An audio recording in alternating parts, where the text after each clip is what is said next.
So we have both Ilse, but we also have Professor Charlotte here.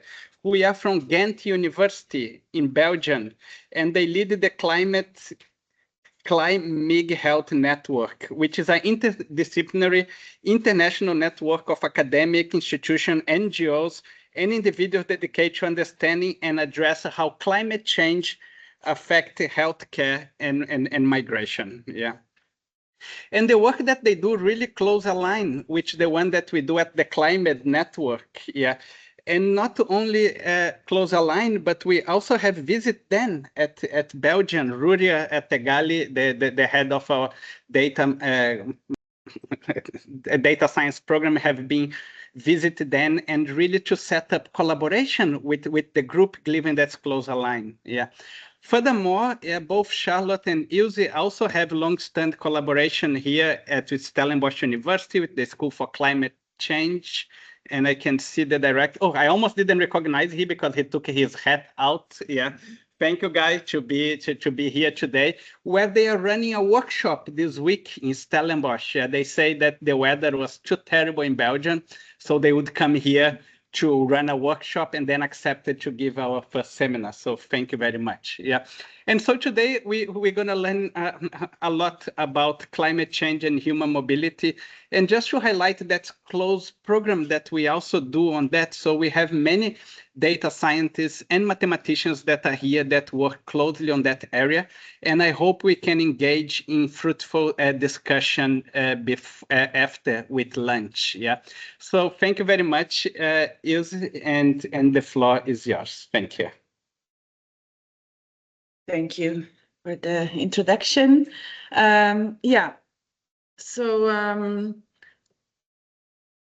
I will be focusing on these linkages between climate change and human mobility, which is part of the nexus that we are focusing on within this Climate Health Network. I'm assuming most of you in the room are most familiar with that health aspect. And so for this lecture, I have tried to make a bit of a combination of an introduction into what are the reasons to expect climate change to have an impact on migration. So for the students of the summer school, there will be some repetition, maybe for some others as well. It may be a bit basic, but I was asked to also focus on what is possible in terms of data. So I try to also integrate that. And then by the end, I will be focusing on a few case studies that we have been working on at Ghent University with international collaborators. So yeah, climate change and human mobility, it's about more than migration. I will also be speaking about how climate change is leading to immobility. Yeah? So I will also come to either people wanting to stay or having to stay, so that we kind of have the whole spectrum of mobility and immobility within this story. So as you can see, I'm indeed affiliated to Ghent University, also to two other universities, one that is part of the United Nations universities in Bruges, and the Paris School of Economics as well. And then there's the logo of our Climate Health Network. I have the link to that also in the last slide. Okay, I'm assuming I don't really have to do a lot of introduction of the context we're in today. Climate change, you can see it all around us. We see it in statistics like this with rising temperatures as opposed to longer term means. I'm sure you're also very familiar with this coming out of the 2023 IPCC report, where we know we can actually see also how temperatures have been affecting previous generations differently. That you can see that younger generations have seen more of that change.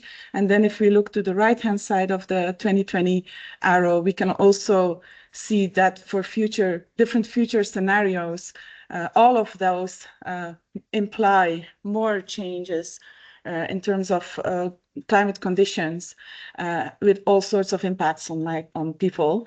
For those who will be living until 2090, you can see that colors get darker, which mean more impact, but that depends, of course, on actions that will be taken in the short run. So I wanted to highlight that also from the start, because it is important to keep in mind that whenever we speak about the future of climate migration or anything related to consequences of climate change, that also will depend on actions taken right now. So why migration, or why this human mobility focus? It's often called the human face of climate change.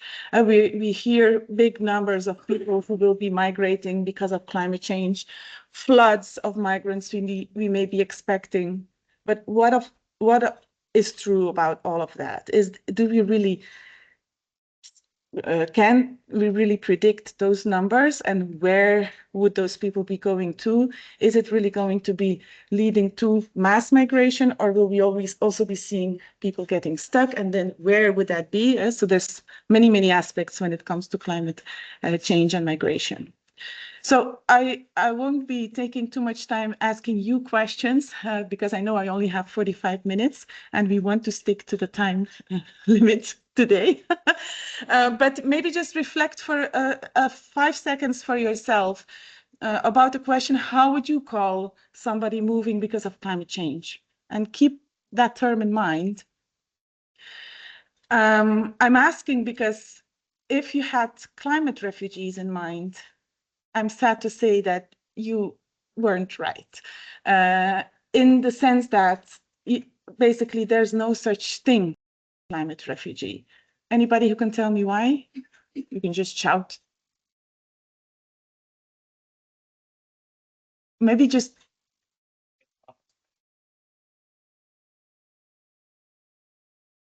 Yeah, indeed. Climate change is not one of the grounds on the basis of which you can get international protection through this United Nations Convention that was signed by a lot of countries in 1951. You see there the definition of refugees listed.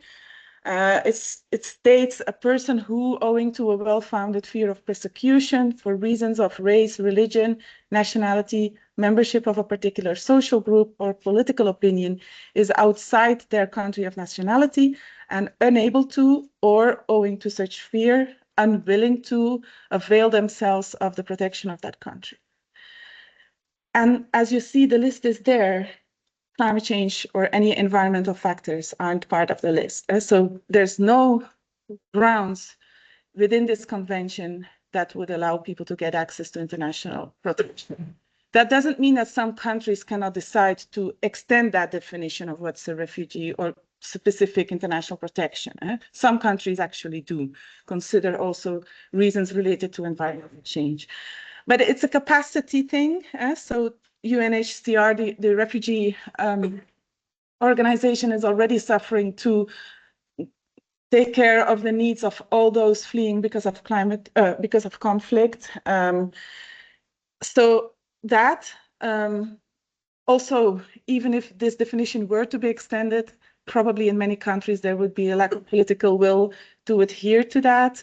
It's also a matter of the trouble to identify those who are displaced or migrating because of climate change. There's so many factors that come with that will also become a bit more clear through my talk. It has to do with the fact, for instance, that climate change is hardly ever the only reason for why people move, or people wouldn't identify it themselves as the reason why they're moving. If they're experiencing the implications of climate change, for instance, people surviving or depending on agriculture, they're faced with drought after drought after drought, which is ruining their crops, decreasing their incomes from those.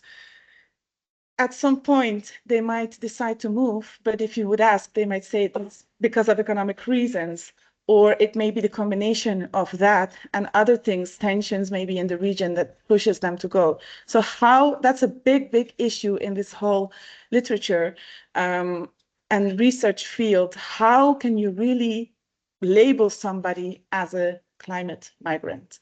Or if you were to have this international protection extended as a climate refugee. And then there's also stigmatization. People not necessarily want to be identified as victims needing refugee status. Rather, in some cases in the world, we see they want to be seen more as activists or active participants in this fight against climate change. So it's also not necessarily a question of demand from people suffering those consequences. And before we go on, actually, I want to also stress that the term refugee in this whole migration field is the only one that has an internationally accepted definition, that has a definition that is accepted in international law, or I mean defined in international law. So that also means whenever you talk about other aspects related to migration, we need to define what we mean.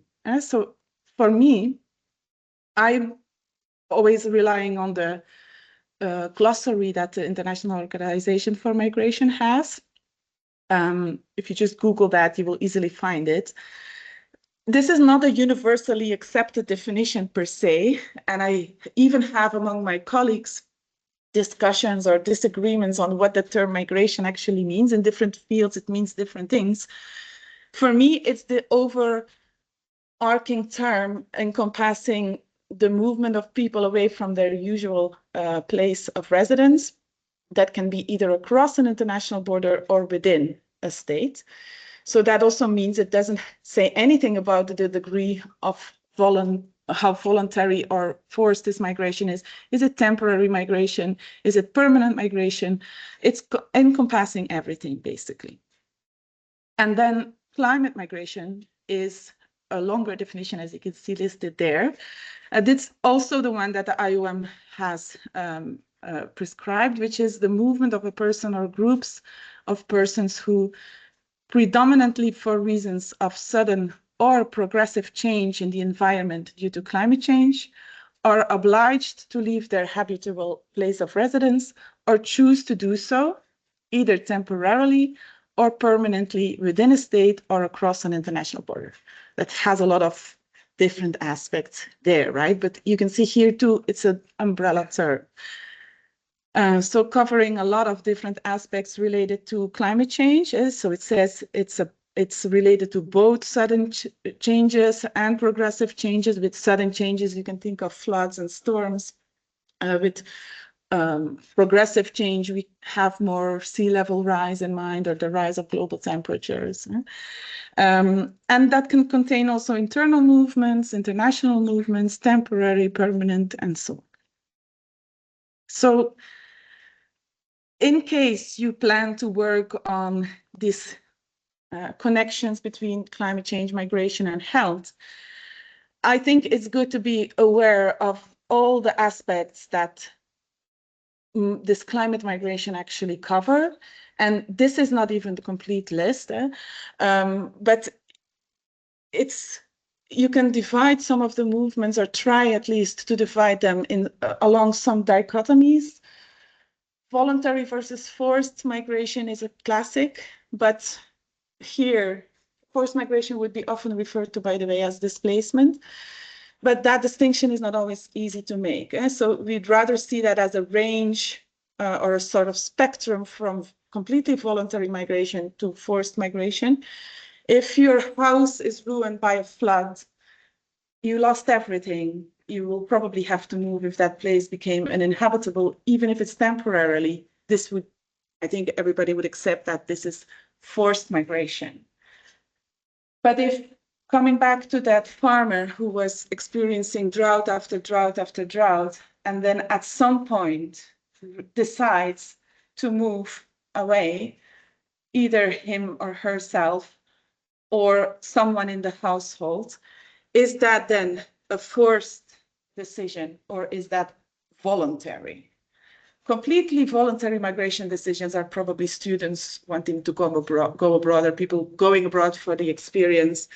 But you notice that with this farmer, that it's something in between, right? So that's why I think that distinction is one that is very hard to make in reality.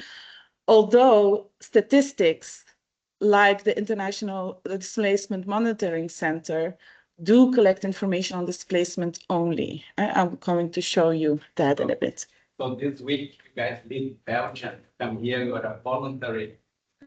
Exactly. Migrant. But this would be more, I was going to say for tourism, but that's not. So it's not a long enough stay for me, at least, to be counted and this under migration. But yeah, that was very voluntary, though.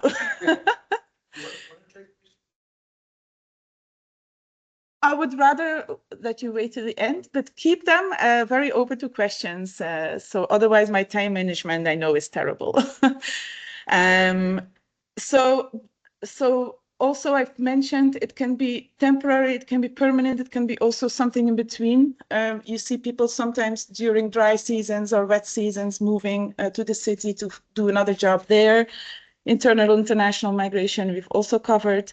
And then in the bottom, you also see some other aspects related to whether this is something that was planned ahead, and knowing that a shock will appear, there will be a cyclone or there will be floods. People can move proactively, or otherwise it can be in response to what has happened already. And a bit similar with respect to the following is evacuation is also part of that, as is planned relocation. Evacuation would be when there's a cyclone and the government warns you better leave your house now and find safety. This is typically a very temporary thing. People want to move back as soon as they can. With planned relocation, this would be something that is more permanent. When islands are sinking, land is decreasing, governments more and more are taking action to move entire communities to a better habitable place. And then the last, I do a lot of research on that myself, so I cannot help but putting attention also to that. It's not migration, it's actually the opposite, it's people staying. And those are very much ignored, but also it's interesting to learn about why people in this context of climate change want to actually stay, and many, many people do. No, it's not like we should expect a mass migration per se, because there's so many reasons that people want to stay close to their homeland, to their culture, to their social type, and so on. And so there's no reason to expect that because of climate change, suddenly everybody will just move. And then you also have, so that will be voluntary immobility. And then you also have those who are involuntary immobile, would be those people who would actually want to go, but they can't. And that has to do with, for instance, a lack of financial means. Migration is costly. You have to start a new life elsewhere. You have to pay for the transport to bring your belongings with you. But it can also have to do with regulations. In many countries, forget about moving internationally. If you're in some small island where Australia and New Zealand are the closest destinations, but they have strict regulations, but also many other countries in the context and countries in the world, people's ability to move elsewhere is very much constrained by regulations in both countries of destination and countries of origin. So, okay, some facts and figures.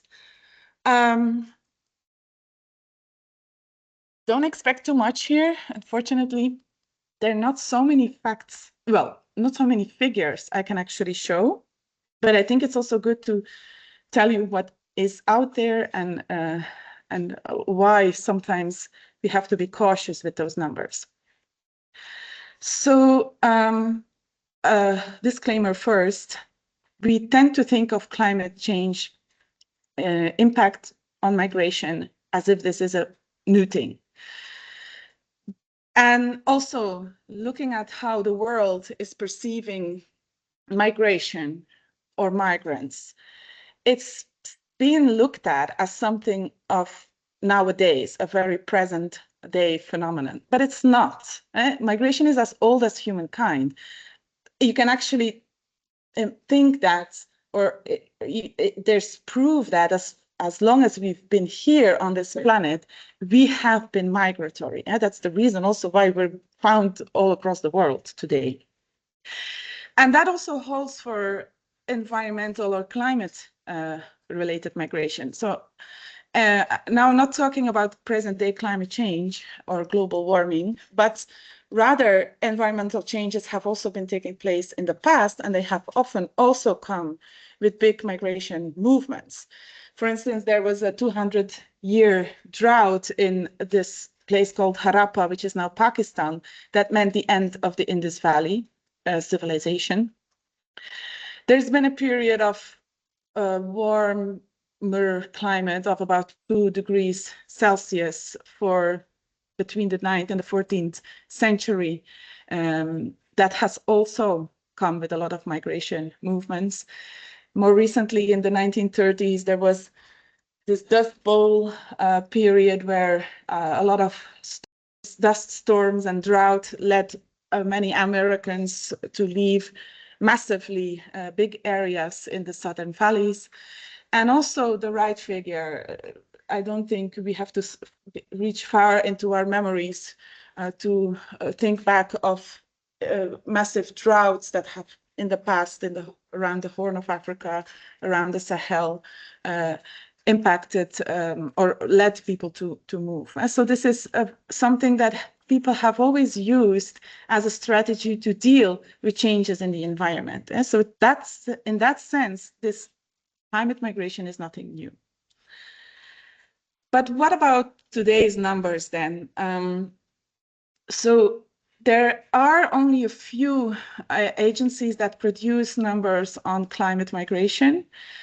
The International Displacement Monitoring Center is one of those that since a bit over a decade has been collecting numbers now on internal displacement related to specific disasters. You see geophysical floods, storms, droughts, wildfires, and other disasters listed there on the top. And then you have the breakdown for each year into what are the most important disasters that have caused those displacements.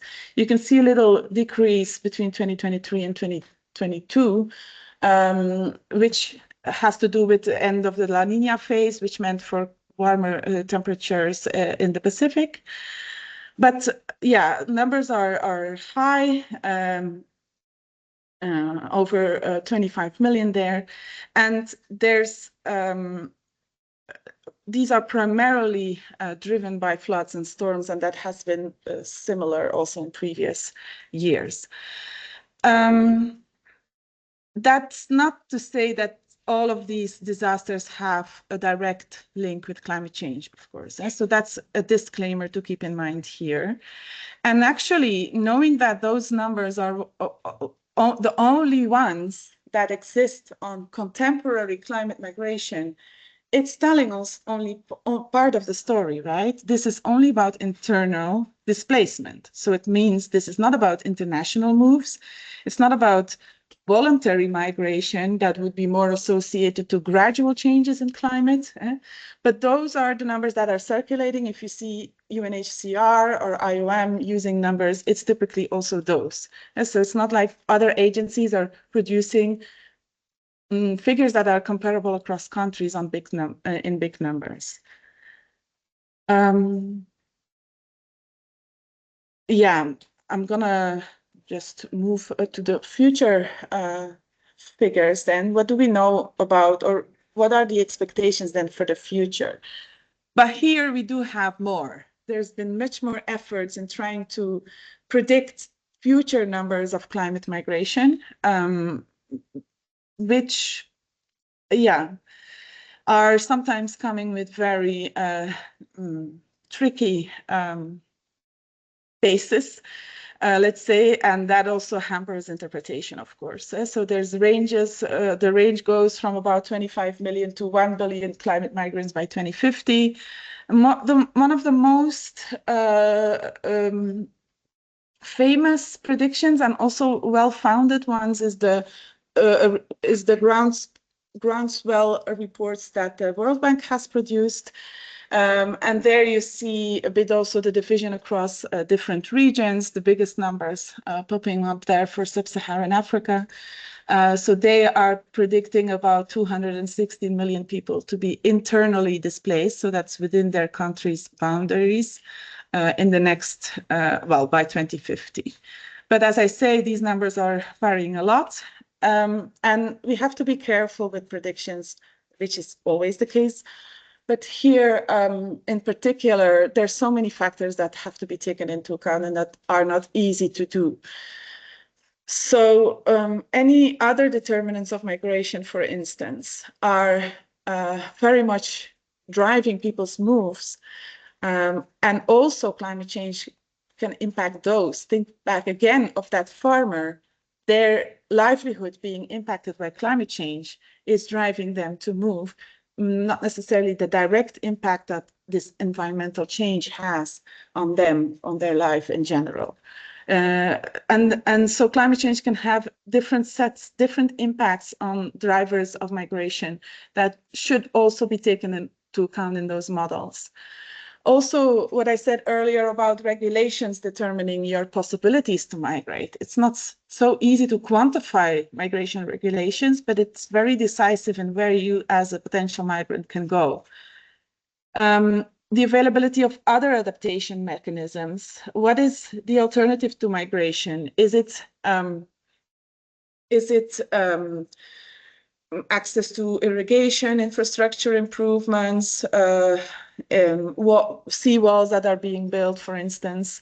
That's also very important to take along, but is often ignored. Then these numbers also tend to focus on more gradual changes, while the shocks are more often excluded.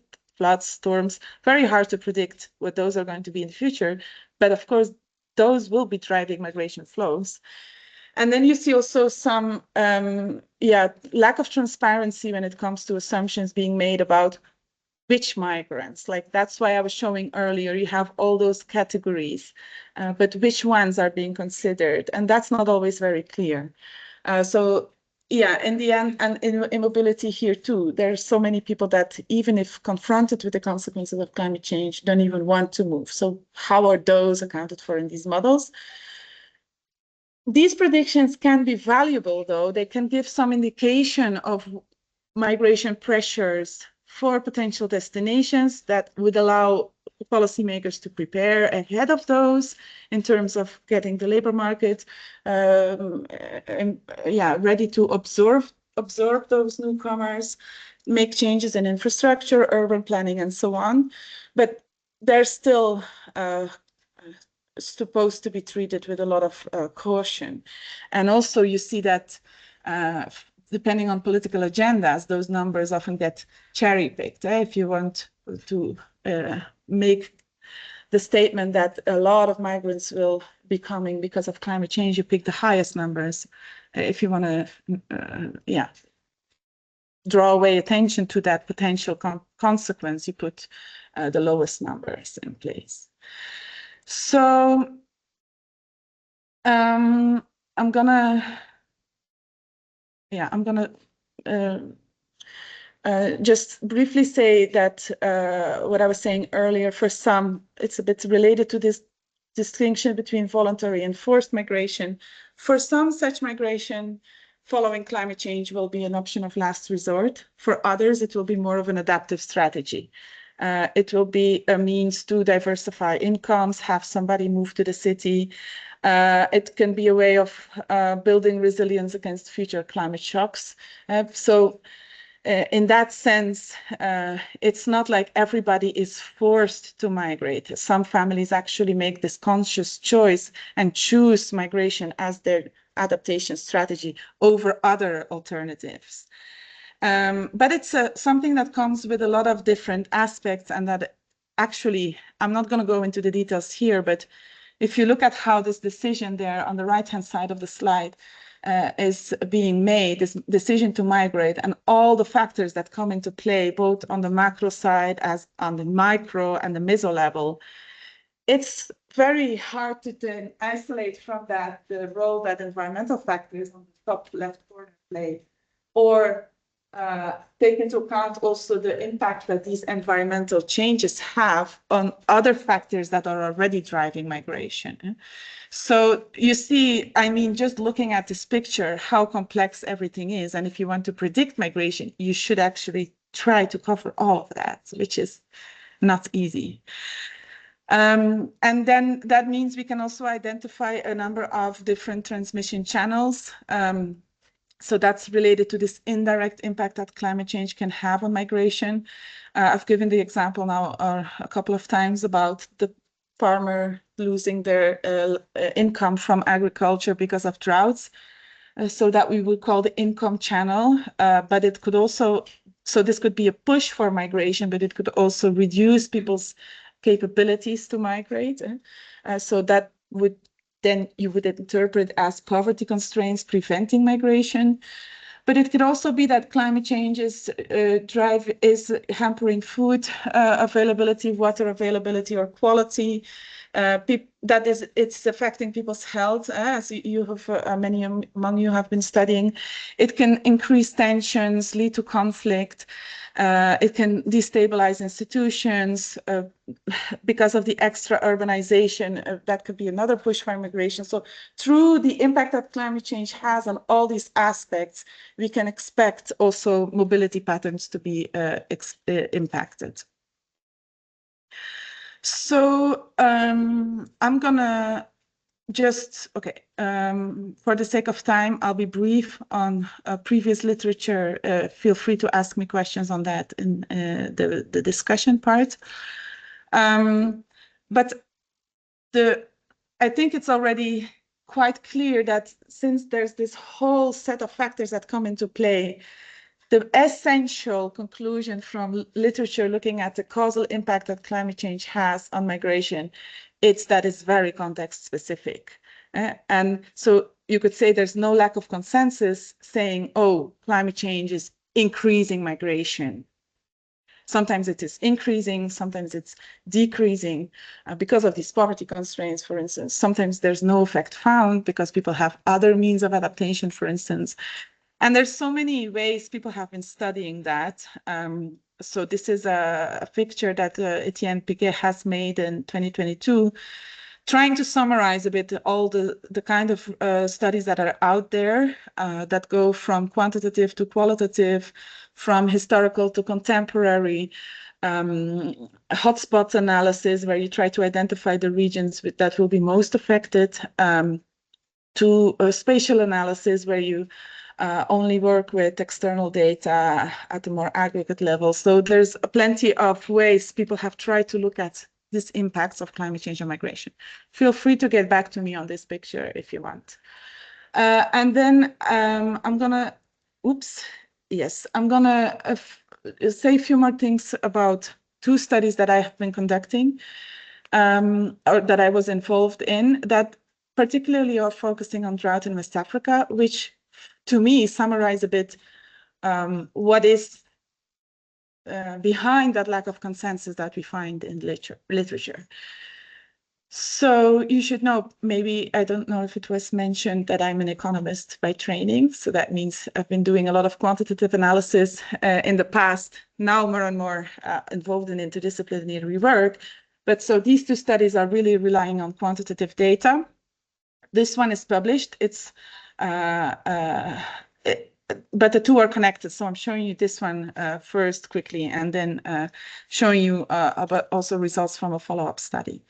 So we were looking into, we called it weather shocks here, but it's basically the impact of rainfall anomalies and temperature anomalies, and then also the consequences of drought on the intention to migrate in West Africa. And that's insights from a multi-level analysis, which if you still have the picture in mind, somewhere sitting on the right-hand corner of that overview. So that means we are combining individual level information from surveys that were conducted across 13 West African countries.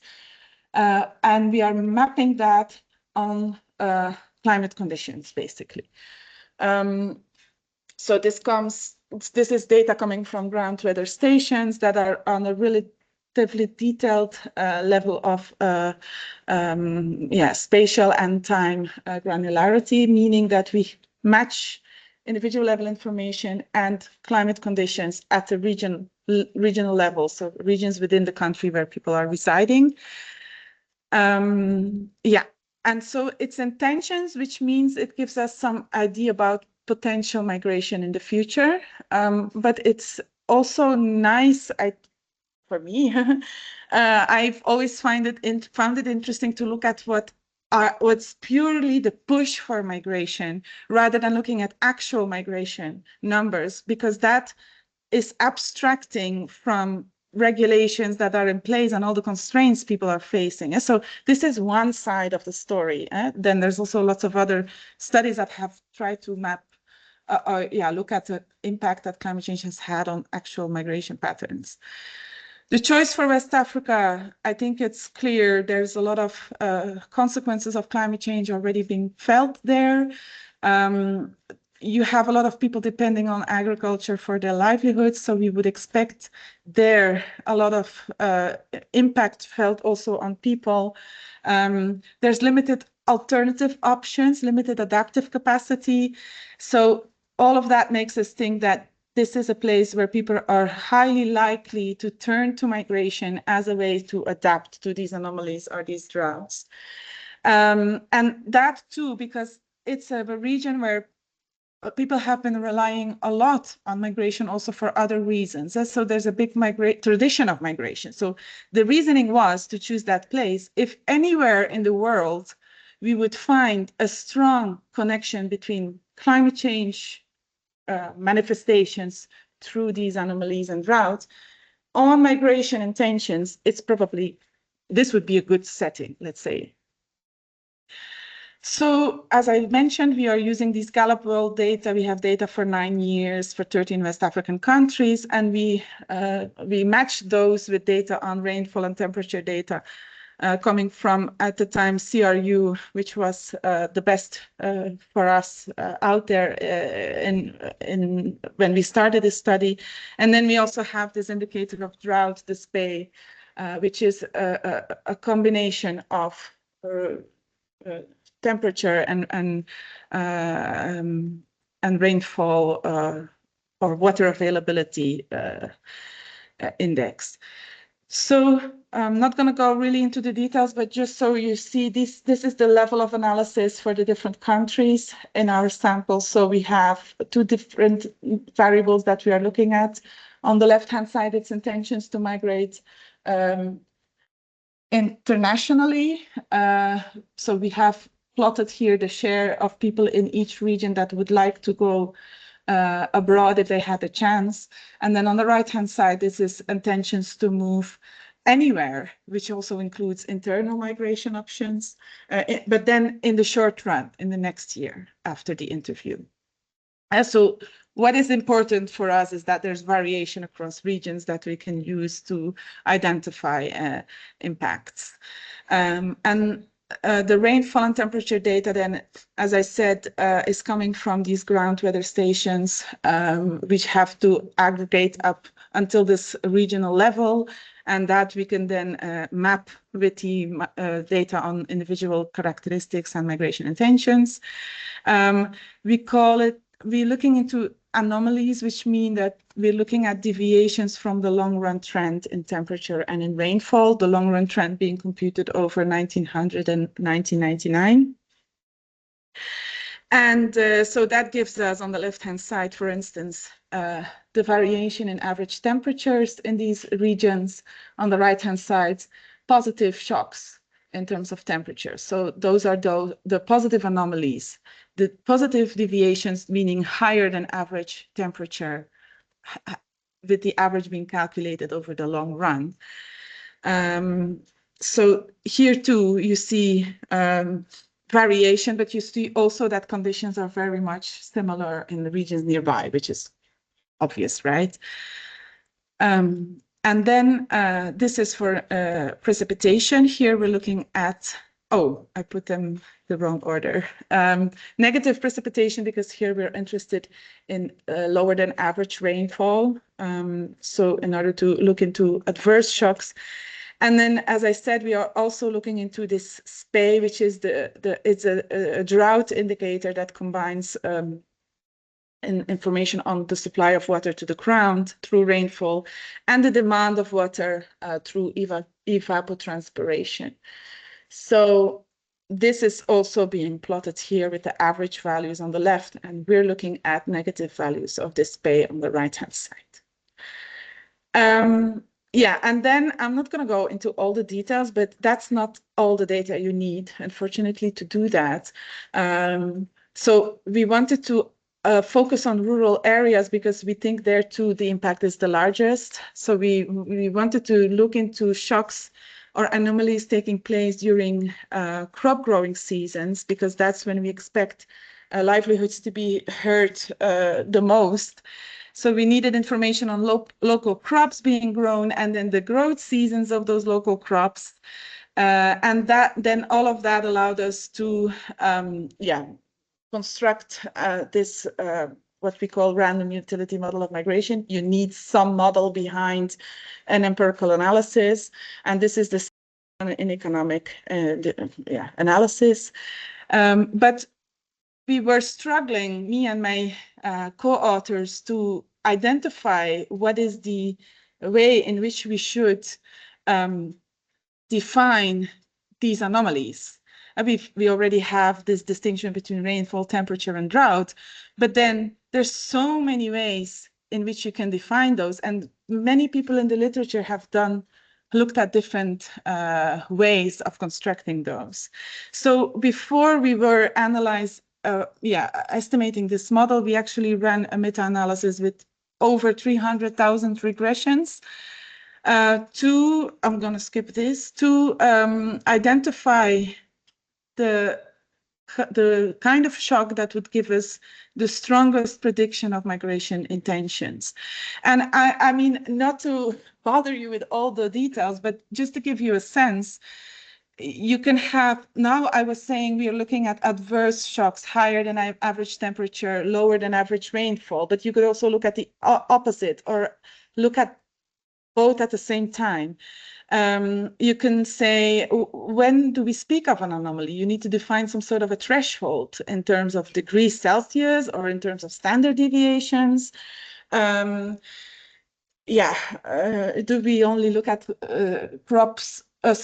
months during which there was an anomaly as such, or do we consider only shocks happening in crop growing seasons? How far do we go back in time? Do we only look at shocks happening in the year before or in 6 months before or 3 years before? So those are all arbitrary choices you have to make. And so we were a bit lost and then decided to do this whole analysis where we were, as I said, trying to see what gave us the most predictive power. And that means we were best off with the indicator of this drought, which combines information on temperature and rainfall. That's also what literature now is more and more finding. And then some more specifications, looking at shocks in the last 2 years, focusing on weather anomalies only during the crop growing seasons as we were expecting, and focusing on individuals only in rural areas. And so that brought us to estimate this model, maybe just here, where our interest is in the estimated parameter on drought. So beta, we want to know to what extent such drought affects migration intentions among people. And this is not to scare you, but actually I don't even plan to go into any of those numbers, but just look at where you see figures in bold and all those where you don't see them bolded. The thing is, so we have all the estimations for the different countries listed on the left-hand side, and then we have different indicators of these shocks. So we have the SPEI first, and then rainfall, and then distinguishing between positive and negative shocks, and then focusing on rural areas only. And you see that there's hardly any consistent findings. It's so depending on which country you're in, how you define the weather shock. And that both for migration intentions internationally and, sorry, it's the other way around, for intentions to move anywhere, and to the right-hand side, migration intentions internationally. So that was not at all what we were expecting when starting this study.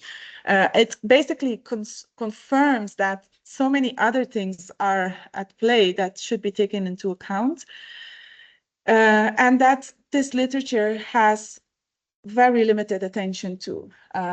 Is it a matter of cultural differences? Is it a matter of constraints people are facing in moving that they may take into account already? Is it because we have all of this spatial concentration in weather conditions that make it little interesting to move to some other region nearby? Or is it the role of alternative adaptation mechanisms? And so I was really left hungry for answers by the end of this study, which is why we've been conducting more research on the same region, looking in one study at retained factors that can explain why people actually want to stay, this voluntary mobility I was talking about earlier. But also in this study, and I'm going to be finishing in 1 minute. I'm not going to go into the details here, but just to say, we thought to move then also ahead by integrating into this analysis one of the most used or relied upon adaptation strategies, namely the role that irrigation access plays. So that's a step forward than what others before us have done, and what we were also doing into this previous study. And actually, so many other aspects are the same. This is a much more recent study, so we also much more improved on the way we are measuring droughts actually. So there are better data that have come out, combining information from weather stations, ground weather stations with forecast models. So we've updated that, but still looking into the role of drought in the same set of countries. For identification, we need the occurrence of droughts to change over time, which is actually what we observe. There's different figure that we can see for the average level of droughts in 2008 versus 2015. And you may also wonder, in terms of data on irrigation, is in West Africa there enough reliance on irrigation to actually conduct a meaningful analysis? It's more, there is irrigation coverage. This also changes over time. So here you see the plot again of the share of irrigated cropland per region in each of those regions in 2008 versus 2015. But this analysis is also interesting in terms of the scope for irrigation, that to the extent that this can be an alternative for people to not have to migrate. So I'm going to skip all of this, and I can get back to it if you want. Basically, what we show is that when we look at this interaction term between having access to irrigation and being faced with drought, we find less of an incentive to migrate for those as we were expecting. But then we also see that there's differences across regions, and this paper is under revision at the moment, so that's not it's not finished. We're still working things out along different avenues, but there are many interesting aspects that we find, and also how that affects depends on individual characteristics, on geographical characteristics, and so on. So there's definitely a role to play for those alternative adaptation mechanisms. We know that, but it's a matter of trying to take those into account also when looking at the decision to migrate, or when trying to predict migration patterns. And I'm going to leave it here for the sake of time, and I'm very welcoming you to your questions. Yeah, thank you very much.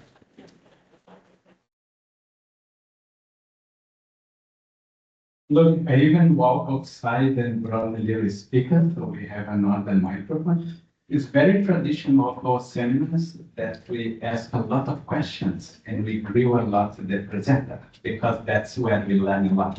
And we have a lot of modelers, mathematicians, physicists, AI people in this in this room. So please, let's start the questions, and you can get as technical as you want. Okay. So we have one. The what? Theologian. A theologian.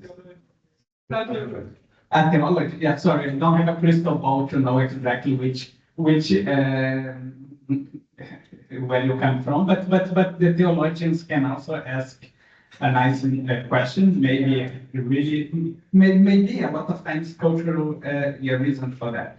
So let's start here and please engage in discussion. So we have 1, 2, then we go. Thanks very much. I really enjoyed that and learned a lot. And I thought a lot of questions while you were talking, but I'll restrict them. You have more time to talk later. Just in the definitions, and clearly the fundamental issue here is one of attribution. Can you attribute people's movements to climate? And again, are we talking about climate change, or are we talking about an extreme event, and in all the different ways? So I think ultimately it's an attribution problem, but also you have to account for the push and pull, because as pastoralists will behave, it might not be that it's so bad here, it's just that it's better there. So they can be drawn along those lines. And I was thinking of the LA fires now, and how you would define the people who have lost homes. Would they be climate refugees? And because of an extreme event like that, unless we can attribute it to climate, was clearly a climate-driven process in the sense that the Santa Ana winters caused the fires. Are they then climate refugees, or No such thing as that. and so I was really thinking about environmental refugees as opposed to climate refugees. So anyway, I just wanted to use that example and say one more thing, and that is that my great-grandparents migrated from Amsterdam, actually from Leipzig in Germany, to the northwest province of South Africa, and in a sense they were climate refugees because migrants, they were climate migrants, because they were looking for places where livelihoods were potentially better in an environment than it was where they were. So it's an interesting topic. Thank you. Yeah, I think the fact that we correct you to say climate migrants, I think definitely in your second example, it's key to not call them refugees, because this is clearly an act that is where migration is some as adaptation, right? It's a way to improve your livelihoods, while there's not necessarily the big push in terms of climate conditions from your country or region of origin. And in the case of LA, I'm sure there will be researchers already working on finding out to what extent this wildfire or nature fire can be attributed to climate change, as they are doing with any of the latest hazards these days. That's not, I think there are other people in the room who are more aware of those methodologies. But yeah, for sure, climate migration is one aspect of environmental migration. There's also migration due to other aspects that are environmentally related, like purely deforestation consequences, pollution. That's sort of like volcano eruptions or earthquakes too, that you wouldn't attribute at all to climate change, but of course also creates migration.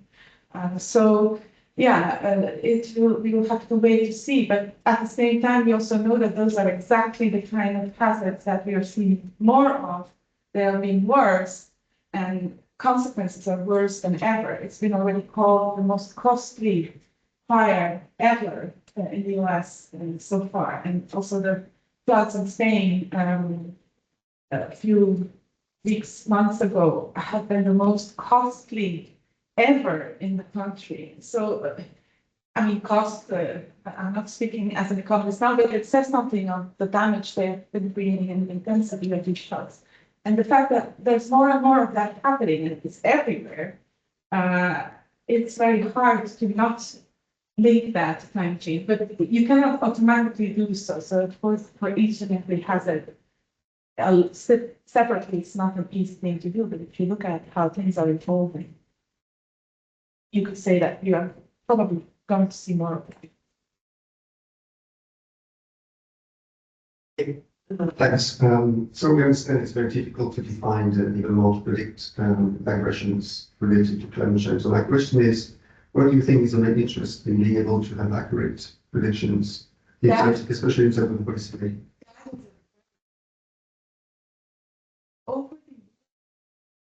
I'm more and more like, I'm less and less inclined to invest in that sort of research personally, also because there's all the uncertainties that come with it. And then it will take a long time for us to be able to have all the data it takes to come to the perfect or more accurate predictions. But at the same time, what do you gain with it? I think we're past the time that we needed those numbers in order to signal, hey, something's happening here and we need to undertake action. I think many of the estimates, earlier estimates, serve that purpose. But at the same time, you see a lot of demand from big organizations, World Bank. I know colleagues who are doing these models to try and estimate climate migration for the future, and they get asked to do, I mean, there seems to be continuous investment from World Bank and other international organizations that really want to know what is to come. I think personally that we should look more into like what I'm showing in the end, what role can other interventions play into reducing the pressure to migrate for those who would only migrate if there's no other way. So I think that there for sure there's that's the future, because that is automatically feeding into policy recommendations more than knowing about the numbers.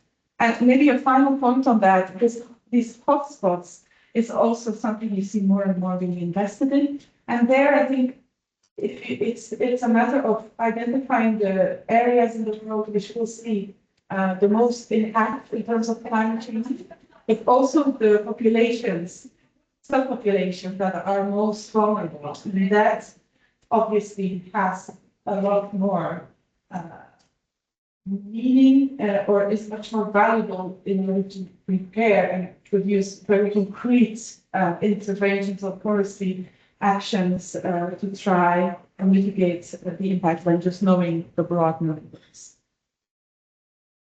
Thank you for the presentation. Just a quick question. You mentioned how complex is the yeah. Yeah.